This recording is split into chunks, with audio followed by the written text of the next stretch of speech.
Last हम लोगों ने पढ़ा था अबाउट डेवलपमेंट। हमने ये चैप्टर स्टार्ट किया था। I am just moving quickly with the chapter. ये हम लोग ऑलरेडी बायो में पढ़ चुके हैं। In seventh eight also we have been studying this कि हमारा जो डेवलपमेंट है ना, what is development? Development is not only physical development. Development is your brain, development is your eyes, development is your intelligence, your memory. सब कुछ हमारा develop होता है। जो छोटा बच्चा होता है उसकी उसकी जुबान कैसी होती है? तोतली होती है। बट एक बच्चा जब बड़ा हो जाता है तो उसकी आवाज साफ हो जाती है। When you talk to a child who is around 10 years, 10 साल के लड़के से बात करो और उसी लड़के से 4 साल बाद बात करोगे तो आपको उसकी आवाज में चेंजेस आएंगे। सो डेवलपमेंट उसको बोलते हैं। So your cousin might be different in physical, psychological, like कुछ लोग मैथ्स में अच्छे होते हैं तो कुछ लोग इंग्लिश में अच्छे होते हैं। सो दैट डजंट मीन कि अगर आप मैथ्स में अच्छे नहीं हो तो आप डम हो। वो हमने बनाया है, that's a human made mythology, हमने बना लिया है। But if I am and I am very much happy that I am very good in English और पॉल साइंस और साइकोलॉजी और एनी सब्जेक्ट विच इज मतलब मगिंगा। तो इट डिपेंड्स। मेरा मेमोरी पावर बहुत अच्छा है। Emotional, how to deal with. कोई बच्चा होगा, उसको 10 थप्पड़ लगा दो, वो बिल्कुल शांत होगा। और एक दूसरा बच्चा होगा, उसको सिर्फ स्टेयर कर दो और वो रोना शुरू कर देगा। तो बट इसके बावजूद we are all what? Homo sapiens. Homo sapiens का मतलब हो जाता है we belong to the same species. और हमारी जो चेंजेस है, मतलब हमारे जो सिमिलैरिटीज हैं, that may be due to the heredity. Like अभी मैंने आपको फोटो दिखाई अपनी बुआ की, तो आई एंड माई बुआ belong to the same clan. हमारे ग्रैंडफादर सेम है। तो इस वजह से क्या है कि हम हेरिडिटी हमारे बहुत सारी चीजों में सेम है। और कुछ चीजें एनवायरनमेंट की वजह से चेंजेस आ जाती हैं। तो व्हाट इज फर्स्ट? हेरिडिटी। हमने दो चीजें पढ़ी, हेरिडिटी एंड एनवायरनमेंट। तो हेरिडिटी है आपके, it's not from parents, it is from one generation. Some of your traits might not be, जब आपके क्रोमोसोम्स हमारे जो हैं इनहेरिट होते हैं मदर के अंदर, तो देर आर 23 पेयर्स। तो जरूरी नहीं होता कि वो हर पेयर आपके पेरेंट का ही होगा। वो आपके आपके फादर के अंदर आपके ग्रैंड पेरेंट का हुआ तो वो आपके अंदर इनहेरिट हुआ होगा। And that can be both a good trait as well as it can be also a bad trait, like बीमारी, ब्लड प्रेशर। मेरे दादा दादी को नहीं था तो मुझे नहीं है, बट माय मदर, उनके मम्मी पापा को भी था, उनके रिलेटिव को तथा उनको है। So it can B an illness, diabetes. So every human inherit genetic no codes from their parents, जो हमारे जीन्स के थ्रू आते हैं। और हर ह्यूमन जेनेटिक में अराउंड 80,000 होते हैं जो हमारे ट्रेड्स, हमारे कैरेक्टर्स, हमारे बिहेवियर को इफेक्ट करते हैं। यानी कि यानी कि जब हम एक अंडा होते हैं और अंडे से हम एक ह्यूमन बनते हैं, तो हम ह्यूमन ही बनते हैं, हम मंकी नहीं बनते। और यही जेनेटिक कोड होता है। But two children who are two kids, जो कि हम कहते हैं जुड़वा है, लेकिन वो दोनों बिल्कुल ऑपोजिट हो सकते हैं इन देयर बिहेवियर। एक एग्रेसिव हो सकता है, जरूरी नहीं है कि एक को घंटी बजे तो दूसरा करेगा। वो जुड़वा वाली मूवी नहीं है। ऐसा भी होता है और दूसरी तरफ भी होता है कि एक बिल्कुल अग्रेसिव होगा, दूसरा बिल्कुल शांत स्वभाव का होगा। That is because of the genes that have been transmitted. और जो हमारे इस हेरिडिटी के लिए हम बोलते हैं जीनोटाइप एंड फिनोटाइप। ये आपको याद रखना है अगर पेपर होता है और पेपर आप दोगे तो ये आपका इंपॉर्टेंट है। What is genotype?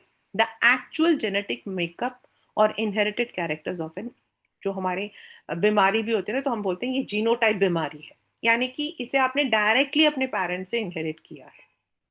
And phenotype जो अभी आप पूछ रहे थे, the observable measurable traits, height, weight, colour, जो कि एनवायरनमेंट, ये इन सबको लेकर बन जाता है। जो अभी आप मुझसे पूछ रहे थे ना कि ma'am why this is a reason, phenotype जिसको हम मेजर कर सकते हैं।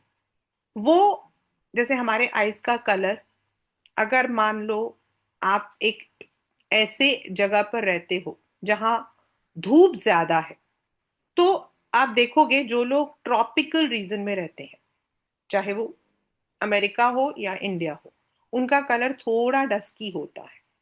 वेरेज जो नॉन ट्रॉपिकल में रहते हैं, लाइक हमारे यहाँ पर कश्मीर, अफगानिस्तान, या आप नॉर्थ अमेरिका ले लो, उनका कलर एकदम वो अलग ही वाइट कलर के होते हैं। दैट्स नॉट बिकॉज, मतलब कई लोगों को लगता है that is because they eat too much of non veg. Yes, non veg से उनके चेहरे का वो भरा होता है, लेकिन वो जो कलर होता है ना, हमारे बालों का कलर देखो, ब्लैक होता है। लेकिन अगर आप यूएस के उनका देखो, उनका ब्लॉन्ड कलर होता है। दैट इज बिकॉज वहां धूप कम होती है, तो कैरेटिन उनको कम मिलता है। हम लोगों को कैरेटिन ज्यादा मिलता है, तो हमारे जो कलर्स होते हैं वो ब्लैक, ब्राउन ब्लैक वो होते हैं। सो दिस इज द मिक्सचर जिसकी वजह से अब आप ही अगर अमेरिका में पैदा हुए होते, आपके पापा मम्मी के बाल काले हैं लेकिन आपके ब्राउन होते, बिकॉज ऑफ द एनवायरमेंट। क्योंकि आप वहां के एनवायरमेंट को से आप मतलब कि रुके हुए, वहां आपको धूप नहीं मिल रही थी, तो आपके बाल जो है वो ब्राउन हो गए। तो this is how your personality, your traits आपको इफेक्ट करता है। दूसरा है एनवायरमेंट, जो अभी आप हम पढ़ ही रहे हैं। जीन्स हर जगह पे नहीं होता है, they are the potential, but environment भी। For example, a child genetically predisposed to be introvert becomes somewhat extrovert in a socially engaging environment. Like बच्चा जब पैदा होता है तो शांत रहता है, घर का वातावरण शांत है, लेकिन उसका जो गैंग है वो गप्पे मारने वाला गैंग है, तो हो सकता है कि बच्चा बाद में जाकर गप्पू बन जाए। तो दैट इज हाउ हमारी जो पर्सनालिटी होती है वो। अब मेरे घर के अंदर I will tell very proudly also and very sadly also कि मैं वैसे तो I am very good in speech, debate, everything, कहीं पर भी खड़ा कर दो सबको हरा के आ जाऊंगी। बट मैं अपने आप ही कभी ओपन अप नहीं हो सकती हूँ। I can never break an ice. मैं कभी किसी के साथ कॉन्वर्स नहीं कर सकती हूँ। किसी भी भीड़ में जाऊंगी तो मैं हमेशा अकेली ही नजर आऊंगी आपको, मैं कहीं भी आपको नहीं नजर आऊंगी। I am talking to anyone, I am not at all social, not at all. लेकिन अगर आप मेरी मम्मी, मेरे पापा, मेरी सिस्टर, मेरे हस्बैंड, मेरी डॉटर को देखोगे, they all are over social. तो मेरे अंदर वो क्यों नहीं आया भाई? मेरे पापा के तो बड़े अच्छे सारे दोस्त थे। My father was on Facebook and he had number of friends even from America. जब उनकी डेथ हुई तो उन लोगों ने मैसेजेस किए, और मेरे फादर के फेसबुक पर all the family members were there, all the family member, और सब बात करते थे पापा से खूब, फोटोज शेयर करना, ये करना, वो करना। That is 2015। My father died in 2015. Now it's 11 years. Imagine. My mother, उनको तो गॉसिप क्वीन का अगर तख्ता भी लगा दिया जाए तो वो भी कम है। इस एज में भी वो पूरे सोसाइटी को मैनेज करती हैं। मेरी सिस्टर उनकी बिल्कुल फोटो स्टेट डालकर उसमें से निकली हुई कॉपी है, बिल्कुल। Because she is also very social. हर इंसान को पता होगा कि उनके घर में क्या चल रहा है, क्या बना है, क्या नहीं बना है। मेरे यहाँ पे क्या होता है, मैं आपसे बात करती हूँ, फिर रिचा से बात करती हूँ, रिचा को ये बोलूंगी, ओ माय, मतलब मेरी स्टूडेंट आपका नाम लेकर मैं बोलूंगी ओ माय गॉड, मतलब बस उसके अलावा मुझे किसी से बात नहीं करनी थी। I am not anti social but I can not socialise. And उसके पीछे की बहुत सारे वजह हैं। बचपन में ऐसी चीजें थी कि I was not allowed to socialise. तो अभी मैं कल इंस्टा पर एक ऐसा ही रील देख रही थी, and in that reel it was shown कि उसकी मदर जो होती है बहुत पोक करती है, तो ऐसे तो उसकी वजह से I became like that. I am not anti social but I can not open up the conversation. कोई आकर मुझसे बात करेगा, मैं खूब बातें करूंगी, बट अपने आप जाकर किसी से बात नहीं करूंगी, स्माइल करूंगी बस। तो this is how environment effects. So now how environment and heredity हमारी पर्सनालिटी को डेवलप करता है। क्योंकि कुछ चीजें, जैसे मैंने बताया, कुछ चीजें मेरी अपने अंदर थी। Genes do not function in isolation, अपने आप ही तो नहीं करेगी। उसमें जो ट्रेट्स थे वो, साथ में जो हमारा एनवायरमेंट था, parents contribute both heredity and environment. जो अभी मैंने आपको बताया। Intellectually inclined parents often create an reading environment. बिल्कुल, इट्स अ, मतलब मैंने, I can bet upon those parents who are very good in reading, उनके बच्चे कहीं ना कहीं रीडिंग में इंटरेस्ट रखते हैं। Now reading doesn't mean you have to read novel. Reading never means, problem क्या होती है कि हम लोग उसको एक मिस इंटरप्रेट करते हैं। रीडिंग में भी article, newspaper, anything which is related to read, वो पढ़ता है बच्चा, क्योंकि उसकी मदर ने वो आदत डाली है। A child's own genotype influences how others respond to him. A cooperative and attentive child is likely to receive more positive attention from teachers and parents. जो आप लोग हमेशा कंप्लेन करते हो ना, बच्चे हमेशा कंप्लेन करते कि मैम हमारे जो टीचर्स हैं वो हमारी तरफ नहीं ध्यान करते, हम इतना कुछ करते हैं। लेकिन प्रॉब्लम वहीं आता है जब पेरेंट्स को या टीचर्स को लगता है कि बच्चा सामने से एकदम अटेंटिव है। इसीलिए तो बच्चे वो करीना कपूर वाले एक्शंस करते हैं ना, मम्मी पापा। आपने देखा वो करीना कपूर का क्या वो है, एक मूवी है, ऋतिक रोशन करीना की है, एक मूवी है। उसमें उसके फादर बोलते हैं कि वेन यू, मतलब जब मेहमान आएंगे तो आपको बहुत अच्छे से उनके साथ बिहेव करना है। तो मेहमान आता है, ऋतिक आता है और वो ऐसे करती है, ऐसे करके वो करती है, ऐसे ऐसे करके वो करती है। बिकॉज हम बच्चों को ये सिखाते हैं। Why? Because if you are, और आप कभी कभी देखना, क्लास का सबसे शैतान बच्चा होगा ना, वो टीचर के सामने ऐसे बैठा होगा, जबकि उसके दिमाग में कुछ और चल रहा होता है, लेकिन टीचर के सामने ऐसे ऐसे कर रहा होता है। कभी देखना, हमेशा होता है। और हम टीचर्स को भी पता होता है कि वो ऐसे नहीं है, हम उसी बच्चे को उठाते हैं, उठो अब बताओ आंसर इसका। बिकॉज हमें पता है कि वो माइंड से अटेंटिव नहीं है। लेकिन होता यही है कि एक बच्चा जो कोऑपरेटिव है या अटेंटिव है, उसको ज्यादा अटेंशन मिल जाता है। Children also actively select environment suited to their inherited traits. Like, जब आप क्लास के अंदर होते हो, अगर आपका डांस में है इंटरेस्ट, तो डेफिनेटली आपके फ्रेंड्स भी उनसे ही रिलेट होंगे, जो बिल्कुल ऐसे, most of the time, sometimes it is completely opposite also. A genetically inclined athlete may be drawn to sports sitting. अब देखो, वो बच्चे होते, these heredity environment interaction evolve and change from infancy to adolescence. और यही चीज होती है जब बचपन में हम कलर्स करते हैं। पेरेंट्स हमें कहते हैं को करिकुलर एक्टिविटीज में पार्ट लो, उसमें हमारा म्यूजिक भी होता है, डांस भी होता है, आर्ट भी होता है, सब कुछ होता है। And you will see a particular child would be inclined towards art, a particular child would be more interested in sports, ये because उसका हेरिडिटी उसके उस एनवायरनमेंट की तरफ उसको खींचता है, और फिर वो वही बनने की कोशिश करता है somewhere. So now when we say context of development, development मतलब हम कैसे बड़े हो रहे हैं।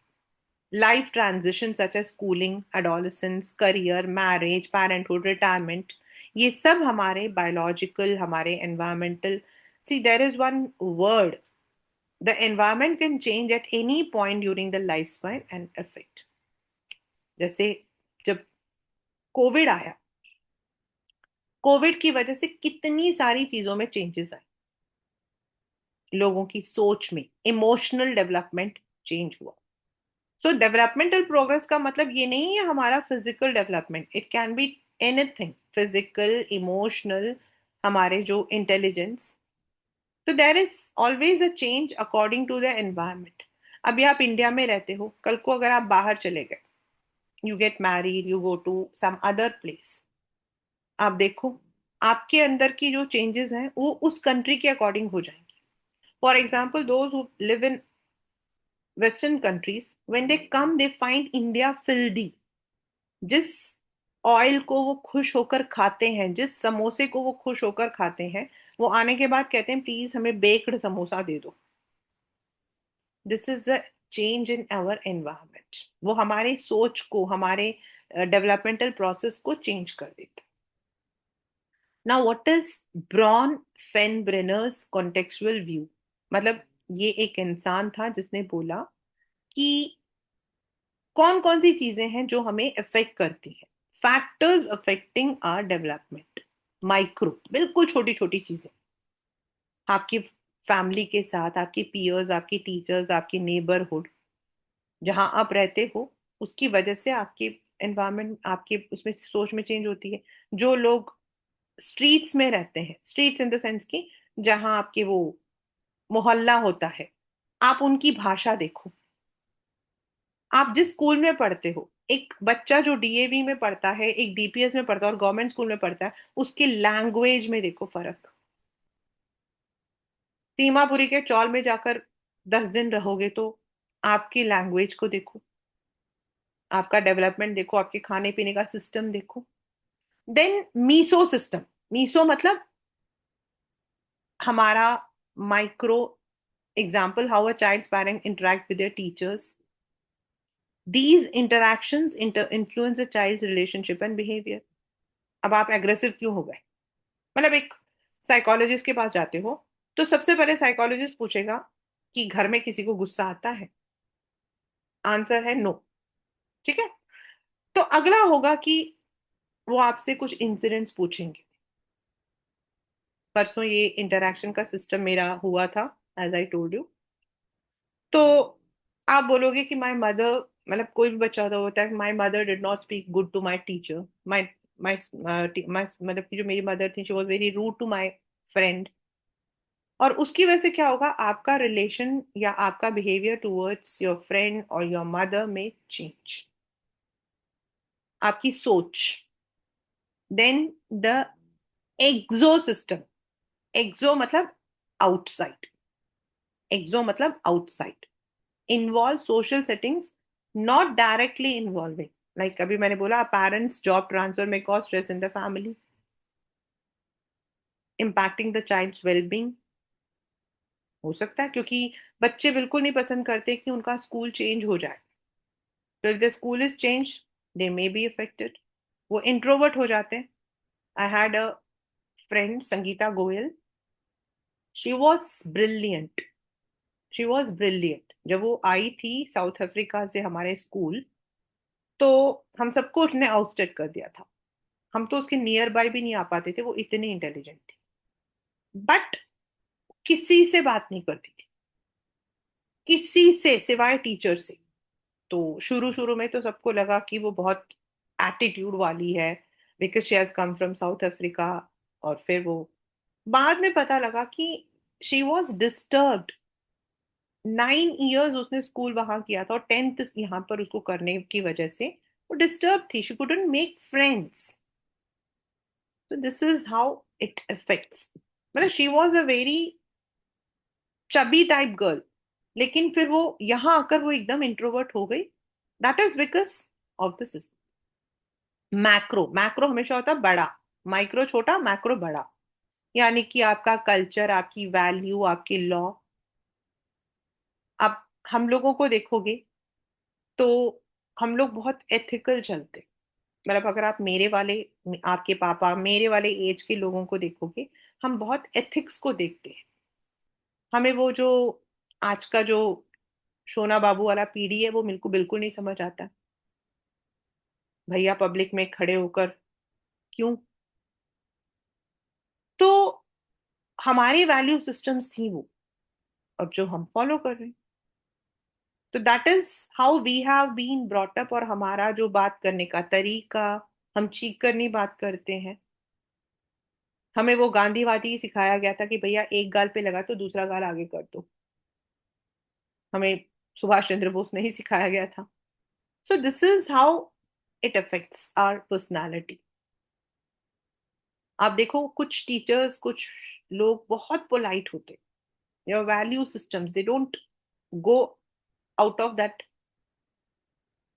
मतलब आजकल तो हम स्टेटस स्टेटस खेलते हैं और हम बोलते हैं कि भाई अगर एक ने मतलब बोला है, but actually it is not possible. मुझे कोई डिसरेस्पेक्ट भी करता है ना, तो भी when it comes to my profession, then मैं शांत होकर मैं काम करूंगी। आज प्रोफेशनल लोग जो बोलते हैं ना, वर्ड बोलते हैं प्रोफेशनल, वो कहते हैं ठीक है ना, आपने पिछले महीने का पैसा दिया था, वो टाइम चला गया, अब अगले का दे दो। मेरा ऐसा नहीं होता। I would look into the matter. नहीं, वो बच्चा मेरा था, उसकी अगर बच्चे ने छुट्टी ली थी, then I am also responsible. तो वो हमारा वैल्यू सिस्टम है। क्रोनो सिस्टम, यानी कि ओवर द पीरियड कुछ क्रोनोलॉजिकल इवेंट हो गए, like parental divorce, economic setback, जो अभी मैंने आपको बोला कोविड। कोविड में बहुत सारे ऐसे बच्चे थे, मेरे मेरे ही पास में थे, मेरे पास 12th में पढ़ रही थी वो लड़की। Her father lost his job, mother छोटे मोटे काम करती थी, बहुत मुश्किल से उन्होंने जो है खर्चा निकाला था। और बाद में वो लड़की जो है, मतलब at the age of 21 she started working to support her mother. This happens, divorce होता है। आई हैड वन स्टूडेंट, मतलब वो भाई दोनों मेरे पास पढ़ते थे, एक का नाम तो हिमांशु था और दूसरे का नाम वैभव। जब वो वैभव पढ़ रहा था तब तो पेरेंट्स साथ में थे, लेकिन जब हिमांशु 12th में आया तो उसके पेरेंट्स का डिवोर्स हो गया। हिमांशु को अपने पापा के साथ रहना था, वैभव को अपनी मम्मी के साथ रहना था। हिमांशु जो इतना इंटेलिजेंट था, इतना इंटेलिजेंट लड़का था, suddenly he came down to 40%। And he was super intelligent till 10th standard. That is how it effects. So impact of impoverished environment जो मैं ऑलरेडी पढ़ चुकी हूँ। जो बच्चे पुअर एनवायरमेंट में होते हैं, जिनके पास बुक्स, टॉयज, ये सब नहीं होती हैं, इन पुअर में lack access to anyway, museum जाना हो, जू जाना हो, कहीं पे भी जाना हो, वो नहीं जा पाते। और अल्टीमेटली क्या होता है, वो बच्चे लर्निंग डिसेबल हो जाते हैं। उनमें, क्योंकि उनमें वो इंटरेस्ट नहीं होता है। स्कूल्स में हम ट्रिप्स क्यों करते हैं? सो दैट हर बच्चे को वो जो, मतलब कि एक्सेस है वो सबको मिले। लेकिन घर की तरफ से अगर उसको नहीं मिलता है, घर में पापा पढ़े लिखे नहीं हैं, या पापा वैसा नहीं बन पा रहे हैं जैसा वो चाहते हैं, मतलब नहीं, कई पेरेंट्स होते हैं ना, नहीं होते, मतलब they are supportive but they are not educated. Farmer है, वो बेचारा सपोर्ट तो कर रहा है बच्चे को, लेकिन वो एजुकेटेड नहीं है। तो ऐसे बच्चों को ना सबके साथ इक्वल करना मुश्किल हो जाता है। कभी आप देखना, लॉयर्स के बच्चे हमेशा लॉयर्स होते हैं, डॉक्टर्स के बच्चे हमेशा डॉक्टर्स होते हैं। दैट इज बिकॉज वो इनहेरिटेंस रहता है उनमें। मैं फिल्म एक्टर्स का तो नहीं बोलूंगी, क्योंकि वो तो फिर नेपोटिज्म वाला एक हो जाएगा, बट अगर आप उनको इनहेरिटेंस देखोगे ना, तो उनके अंदर वो ट्रेड्स होते हैं। मेरे जितने भी चार्टर्ड अकाउंटेंट फ्रेंड्स हैं, सबके बच्चे, सबके घर में सब चार्टर्ड अकाउंटेंट्स हैं। तो दिस इज बिकॉज उनका वो एनवायरनमेंट ऐसा होता है। लेकिन अगर बच्चा चार्टर्ड अकाउंटेंट बनना चाहता है, लेकिन घर का सिचुएशन ही ऐसा नहीं है, बच्चे को बुक्स नहीं मिल रही हैं, तो बच्चा कैसे बन जाएगा? सिर्फ बच्चे के इंटरेस्ट से नहीं बन सकता ना। Now this is one which we talk, Durga Anand Sinha ecological model, जो हमारे कंटेक्स्ट में है, यानी वही है इंडियन कंटेक्स्ट में। अगर हम देखते हैं, मैंने अभी आपको यूएस का बताया था, इंडिया में क्या है, अगर आप देखोगे, हमारा स्पेस कंस्ट्रेंट बहुत रहता है। फॉरेन के अंदर अगर आप किसी भी जगह पे जाओगे ना, घर छोटा भी होगा उनका, लेकिन इट इज मोर प्रिवेसी। हमारा ऐसा नहीं होता, हमारा ओवर क्राउडिंग होता है। कई जगहों पे आप देखोगे, पेरेंट्स को टेक्नोलॉजी नहीं आती होती है, बच्चों को आती होती है, बच्चे उसका मिसयूज करते हैं। देन अभी मैंने आपको जो एक वो बताया था, टाइप ऑफ एजुकेशन, एक बच्चा जो डीपीएस में है, एमएटी में है, डीएवी में है, and a child who is from a lesser known school और गवर्नमेंट स्कूल, जहां पर बेसिक इंग्लिश भी नहीं होती है, आप उनके पढ़ वो वही इंग्लिश रहे होते हैं। 10th स्टैंडर्ड में दोनों को सेम बुक्स मिलती हैं, 12th में दोनों को इंग्लिश कोर है, लेकिन अगर आप लेवल ऑफ राइटिंग देखोगे तो you will understand. Then our friends, यहाँ पर क्या होता है, हम लोगों को सिखाया जाता है girl is born to be married, तो भैया उसको 17 साल से उसको दिमाग में डाला डालता है, तो वो हमेशा मतलब कि सपनों में बैठी रहती है कि ओ मेरे सपनों के सौदागर घोड़े में बैठकर आएगा। वहां पर वो चीज नहीं होती है। सो वी, हमारा जो इंटरैक्शन है वो, then where you live, in Delhi you don't have the play areas, तो हम भैया धोनी कहाँ से बना लेंगे? लोकेलिटी कंजेशन आप देख ही रहे हो, कितना पॉपुलेशन है, कितनी डेंसिटी है। In East Delhi so overcrowded, West Delhi so overcrowded, लेकिन अगर आप साउथ दिल्ली जाओगे तो आपको वहां पर थोड़ा ईज आउट लगेगा। Then caste, class, water, electricity, entertainment. What is the access? हमारा क्या एक्सेस रहता है? जो रिक्शे वाले का बच्चा होता है वो बेचारा क्या करता है? उसके लिए एंटरटेनमेंट इज उसका मोबाइल, जिसमें उसने यूट्यूब चला लिया, इंटेलिजेंट है तो इंस्टा चला लिया, सोशल मीडिया चला लिया। But a person who is having access to other areas, Netflix भी देख सकता है, सिनेमा थिएटर में भी जा सकता है, उसका जो डेवलपमेंट होता है वो अलग होता है। एक इंसान जो कि 4 जगह देखकर आया, गोवा भी देखकर आया है, कर्नाटका भी देखकर आया है, उसको आप अगर कंपेयर करोगे with a child who has never even stepped out of his house, उसको देखो आप। तो ये सब हमारे जो ओवरऑल डेवलपमेंट है, हमारी जो सोच है, हम यहाँ साइकोलॉजी पढ़ रहे हैं तो हमारा इमोशनल क्वोशंट वगैरह को बहुत करते। सो ओवरव्यू इज डेवलपमेंट हमारा क्या है स्टेजेस में। लाइक हम इन्फेंट थे, चाइल्ड, देन हम यंग हुए, यूथ, देन हम मिडिल एज में जाते हैं, फिर super middle age, then old age. So there are infancy, childhood, adolescence, adulthood and old age. और हर एक में हमारा एक अलग अलग स्टेज होता है। लाइक जब हम पैदा नहीं होते हैं तब भी हमारे हाथ पैर सब जमा होते हैं। अ चाइल्ड जब अपनी मम्मी के पेट में बनता है तो 21 डेज में उसका हार्ट डेवलप हो जाता है। उसका साइज होता है मटर जितना, पीस, लेकिन उसमें हार्ट डेवलप हो जाता है। सो उसके दौरान अगर कुछ भी गलत हुआ, मदर ने कोई मेडिसिन ली होगी ना, तो उसका असर उस बच्चे पे होता है।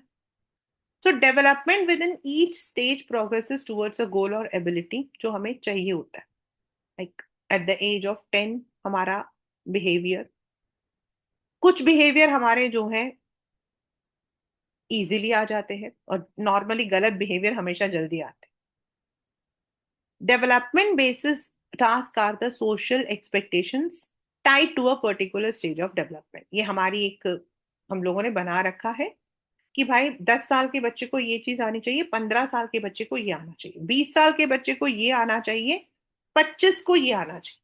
हालांकि अभी recently last week there was एक वो था, उसमें कहा गया कि हमारा माइंड एक्चुअल मेच्योरिटी लाता है 25 years onwards.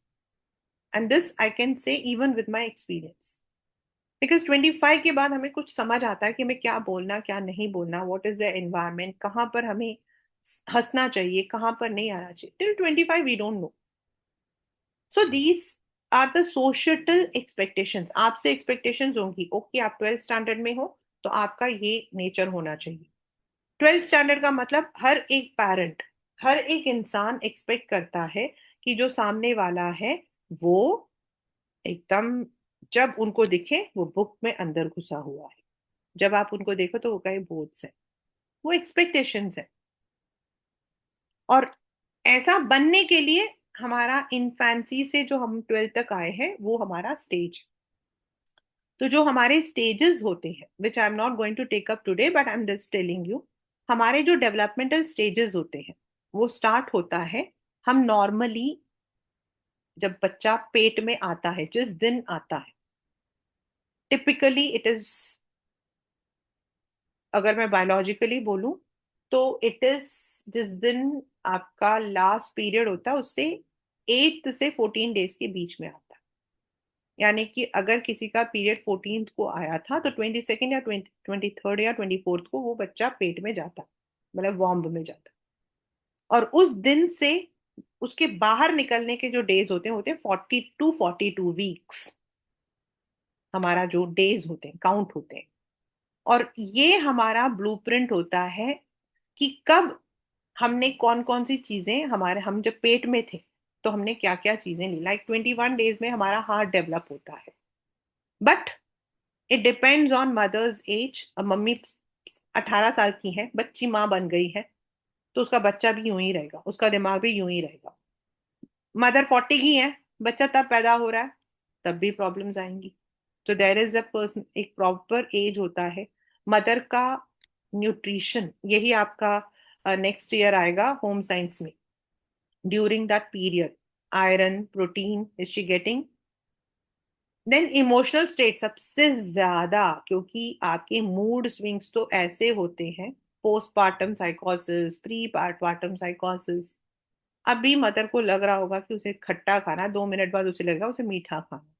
Then she should not be suffering from the rubella, genital herpes, ये सारे ट्रांसमिटेड डिजीजेस होती हैं। और अगर ये डिजीजेस होती हैं जानवरों वगैरह से भी हो जाती हैं, अगर ये होती है ना तो बच्चे का जो डेवलपमेंट होता है ना वो कम होता है। बच्चा आपका पागल पैदा हो सकता है, बच्चा मेंटली डिस्टॉर्टेड पैदा हो सकता है, बच्चे में और कोई प्रॉब्लम आ सकती है। So this is how the then आपने उस दौरान क्या दवाइयां ली। मदर ने अगर कोकीन ली है, सुट्टा मार रही है, अल्कोहल, टोबैको। एक्सरेज हम इसलिए बोलते हैं कि प्रेग्नेंट लेडी शुड नॉट, क्योंकि उसकी रेस। Then polluted environment. तो इन सब से क्या होगा? Congenital abnormalities. कंजेनिटल का मतलब होता है पैदा, जब बच्चा होता है उसी वक्त उसमें होती है। लाइक उसका हार्ट बड़ा होता है, उसके हार्ट में छेद होता है, उसका हार्ट छोटा होता है, उसके कोई भी ऑर्गन में कोई प्रॉब्लम हो सकता है, कुछ जेनेटिकल प्रॉब्लम हो सकता है, दिमाग उसका कम हो सकता है। तो वो कंप्लीटली बच्चे के ओवरऑल डेवलपमेंट को ही खत्म कर देता है। लेकिन जैसे आपने देखा होगा कुछ बच्चे मेंटली रिटार्डेड पैदा होते, वो इसीलिए होते क्योंकि उस दौरान मदर का इमोशनल, मदर का न्यूट्रिशनल, मदर का डिजीज में कोई भी कुछ रहा होगा तो बच्चे पे असर होता है। इसीलिए हर बच्चा इंटेलिजेंट नहीं होता, हर बच्चा मैथ्स में अच्छा नहीं होता, हर बच्चा एसएसटी में अच्छा नहीं होता। तो these are some of the factors. कुछ हमारे जीन्स में होती है, कुछ मदर जब प्रेग्नेंट होती हैं उस, इसीलिए हम कहते हैं कि प्रेगनेंसी के दौरान हमें उस बच्चे को बहुत सारी चीजों को देखना पड़ता है। Right. Then we have the next stage, हमारा आता है छोटा इन्फेंसी। उसमें हमारे मोटर डेवलपमेंट्स आते हैं। ये अगर आप कभी भी एनटीटी नर्सरी टीचर्स करोगे ना उसमें भी आता है ये सब कुछ। देन हमारे सेंसरी, जो सोच समझ, कॉग्निटिव, मेमोरी, सोशियो इमोशनल, किसी भी चीज को लेके रोना शुरू कर देना। Then childhood. फिर चाइल्डहुड में हमारे क्या फिजिकल डेवलपमेंट रहते हैं, मोटर डेवलपमेंट, कॉग्निटिव डेवलपमेंट रहती हैं वो। फिर हमारा नेक्स्ट 9 इयर्स के बाद आपके जो एज है टीन एज यानी कि एडोलेसेंस, वो वाला एज। उस एज में क्या क्या डिफरेंसेस रहती हैं।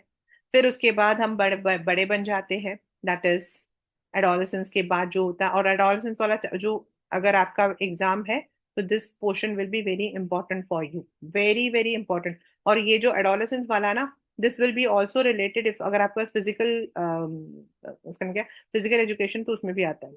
ये 12th में है फिजिकल एजुकेशन में। Then when you are grown up, उस वक्त फिर ओल्ड एज में क्या क्या कैरेक्टरिस्टिक्स होती हैं। These are all the next form of our development. आज हम लोगों ने जो है, we have study till the child is in mother's वॉर्म, जब तक बच्चा माँ के पेट में होता है। और उस दौरान भी अगर मदर ने कोई गलत मेडिसिन ली होती है, या उसका एक्सपोजर ऐसा होता है, लाइक घर में डोमेस्टिक वायलेंस है, माँ रो रही है, तो बच्चा इमोशनली बहुत ही वीक पैदा होगा। बच्चा छोटे छोटे से चैलेंजेस को भी फेस नहीं कर पाएगा। तो mother's health is one of the very important factor, apart from what the child is inheriting from his parents as genes, right? तो यहां तक आज हम लोगों ने पढ़ा है। उसके बाद हमारे ऑल द वो होते हैं, डेवलपमेंटल स्टेजेस होती हैं, जो हम ऑलरेडी पढ़ते हैं इन आवर 6, 7, 8 में भी, कि हर एक एज में हमारा एक कैरेक्टरिस्टिक होता है, हमारी ग्रोथ का, फिजिकली, हमारे मेंटली, देन सोशली। आप देखो जो ओल्ड एज वाले होते हैं वो लोग ज्यादा पूजा पाठ करते हैं, वेर एज जो यंगस्टर्स होते हैं 20, 21 में वो चाबी लेकर मूवी देखना पसंद करते दैट्स द डिफरेंस। वही इंसान जो 20 साल में चाबी ले रहा होता है ना, वही इंसान 50 साल में पूजा पाठ करता है। This is developmental stages, right? Will carry on in the next class.